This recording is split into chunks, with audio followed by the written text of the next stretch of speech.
Hello and welcome. In today's video, we are going to go through the installation and setup process of Canny Action Automation for workflows. Let's get started. Once your account is loaded, scroll down on the sidebar and click on App Marketplace. Next, use the search bar to search for the application you'd like to install. When you find it, click on it. Here, click Install and allow an install. Refresh your page. Once the page is fully loaded, scroll down on the sidebar and click on the custom page of the application you just installed. On this interface, we have a series of tabs. The first tab is the Documentation tab, which contains information about this application. The next tab is the Tutorials tab, which contains smart cues and videos that will help you get the necessary credentials when trying to set up the application. Up next, we have the Setup tab, and this is where we set up our application.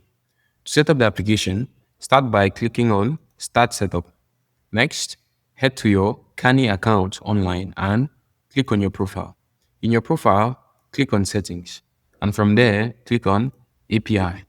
Then, you copy the API key, head back to your account, and paste it where required. When you're done, you click on Complete Setup, and you can see the application has been set up successfully. Up next, we have the Support tab, and in this tab, you can book calls and create tickets with our support team each time you have an issue.